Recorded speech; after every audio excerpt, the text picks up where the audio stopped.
Blessed afternoon po sa lahat ng aking mga friends dito sa Facebook, sa aking mga followers. Maraming pong salamat sa pagpapalo. God bless po sa inyong lahat. Kumusta po kayo? Pagpalain po kayo ni Lord. Saan man kayo naroon?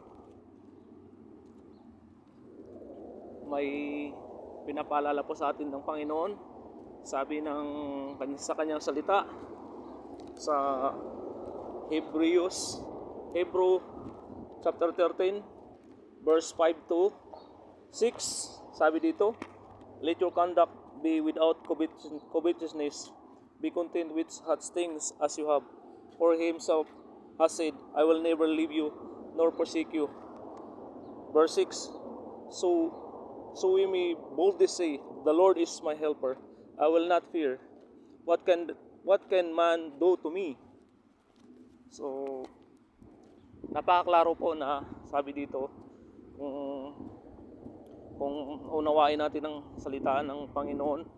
Sabi doon na wag tayong masiyahan, sabi sa Tagalog, wag tayong masiyahan, o kumaga wag tayong masyadong magkaroon ng greediness o pagkasakiman sa salapi.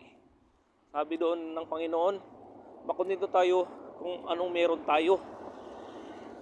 Dahil sabi ng Panginoon, hindi ko kayo pababayaan, ni iwanan man. Ang sabi sa verse 6, sabi doon na siya ang tutulong sa atin. Ano magagawa ng tao sa atin? So ano magagawa ng kaaway natin? Ano magagawa ng umaaway sa atin o maiinggit sa atin? Sabi doon ng Panginoon, kung anong meron tayo, maging kontento tayo, maging masaya tayo. Huwag tayong masilaw. Although kailangan po natin ng pera, pero sabi doon, wag nating sambahin ng pera, wag na tayong magpakaalipin sa salapi. Wag tayong maging sakim. Kung anong meron tayo ngayon, praise God. Kung bibigyan man tayo ng yaman ng Panginoon, praise God. Gagamitin na sa tama, sa pamamagitan ng kanyang kalooban. Kung bibigyan man tayo ng yaman, kalooban ng Panginoon ang ating gagawin. So I hope today na anong mayroon tayong sitwasyon natin, mahirap man tayo, mayaman po tayo mga kapatid, marami po si Lord na binagkaloob sa atin na biyaya araw-araw. So yung hininga po natin araw-araw, hindi mga batong-basan ng salapi yan. Yung oxygen na hinihinga natin araw-araw, si Lord lang po ang nakakapagbigay niyan.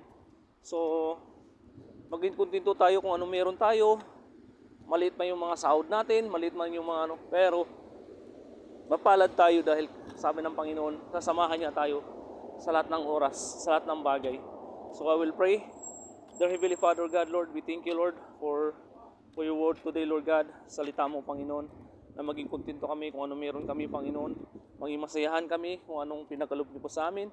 Lord, ang aking mga kaibigan nito sa Facebook, Lord God, aking mga kapatid, Lord God, sa mananoroon, Panginoon God, pagpalain niyo po, Panginoon God, ang lahat ng aking followers, Panginoon God, ang lahat ng aking family, relatives, Panginoon God, pagpapalain niyo po, samahan niyo po bawat isa, Panginoon God. Lord, I thank you, Lord God, sa lahat ng biyaya pagkapala mo, Panginoon God. Kaingatan, samahan niyo po bawat isa, gabayan niyo, patnubayan, Panginoon. Thank you, Lord God, for everything. In Jesus' mighty name we pray. Amen and amen. God bless po sa lahat.